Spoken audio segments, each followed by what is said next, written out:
Hello, welcome back to YouTube Portfolio, the portfolio run by YouTube. If you want me to buy or sell a stock, all you got to do is put a comment down below. If it's the highest rated comment, that is what I will do the next week. This is our portfolio. Last week we bought Palantir, which is a defense contractor. They're sort of the Silicon Valley hip defense contractors. They had kombucha in their offices and stuff like that. And they have been treating us well. As you can see, we're up 95 cents already, which is really close to being our number one best performing stock.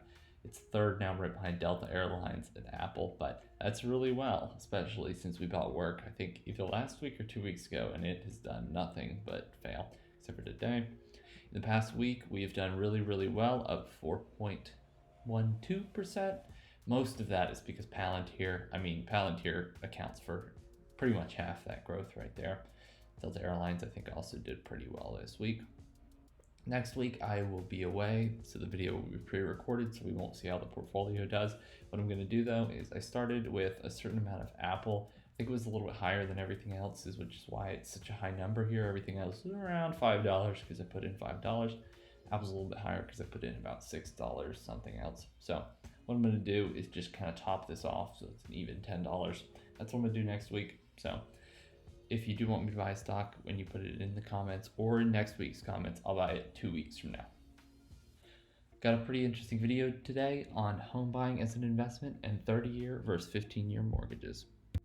Hello, so today I wanted to start a 3-part series on home ownership and treating it as more so an investment than just about having a place to live. In the first part this week, I'm going to be talking about the 30-year versus the 15-year mortgage and why you are almost always better off with a 30-year mortgage rather than a 15-year mortgage.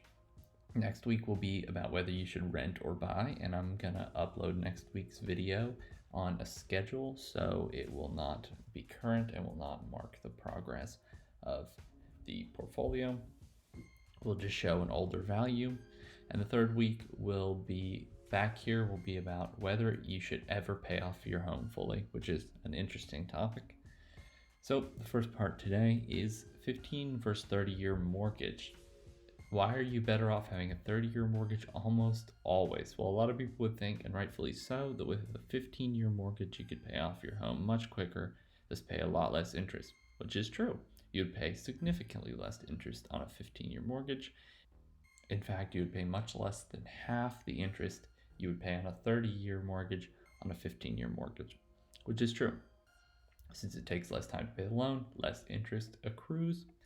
And this makes sense and works perfectly in a world without any ways to grow your money and compounding interest. It doesn't make sense in the one we have now with compounding interest. Tying your money up in a house and not in a typically higher rate of return investment like the stock market can lead you to miss out on the appreciation of that money at a much higher rate. So let's go and look at the graph and what it actually looks like. So here's our graph of mortgages. Right here is your 30, right here is your 15, and this is how much cash you'd have left over excluding the home value. We can also look at where this comes from. So this is just a payment calculator. It gets the monthly payment for me, so I can put it right here. So this is the monthly payment for our A is our 30-year and Z is our 15-year monthly payment.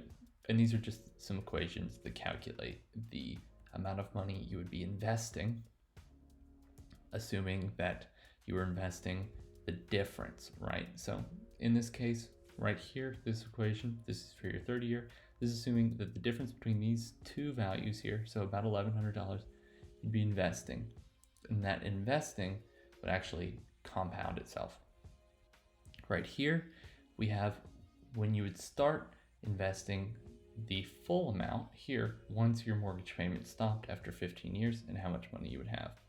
So as you can see, this one goes a lot slower. This one has bigger jumps, but the compounding interest makes it so it almost doesn't matter. And we can go even further down here, all the way to 30, where it almost doesn't make sense because your contributions are going to be the exact same over here, but I didn't factor that in because think about it. Well, your home's going to be paid off either way. But what's the gap here? Well, that's about $600,000 gap at the end of a 30-year mortgage over a 15-year mortgage. That is an enormous difference to have. Over $600,000 in choosing a 30-year mortgage over a 15-year mortgage.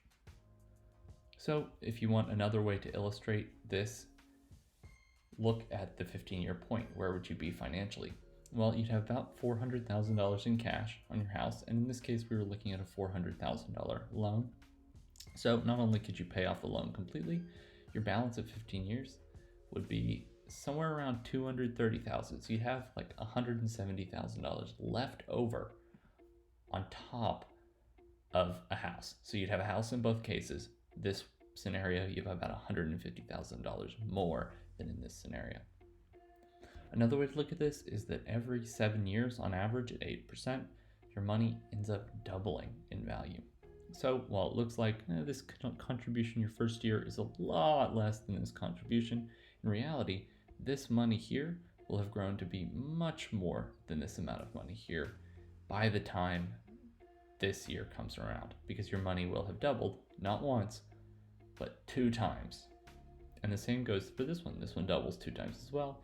This one doubles almost 2 times, and then you go all the way up here where, this one doesn't double at all, but it almost doesn't matter because that gap right here is almost as big, if not bigger, than what you would have contributed at your 15-year mark. So that is why you are almost always better off having a 30-year mortgage than a 15-year mortgage from purely a financial perspective. Now, obviously, there are some reasons that you might want to do a 15-year mortgage. A lot of people like it because it almost makes you save money. You don't really have a choice. You're gonna have to save some money. A lot of people also might like it because, well, you own the whole house outright. If your house appreciation value is significantly higher, then maybe it's a better choice to invest in your home and get it paid off really quick so you can sell it and turn around. But overall, if you're looking at staying in a house for a long time, it is almost always better to have a 30-year mortgage. Thanks for watching. Remember, if you want me to buy a stock, all you got to do is put a comment down below. If it's the most upvoted, highest rated comment, that's the stock I'll buy. Check back in next week to see what stock we bought and how our portfolio performed.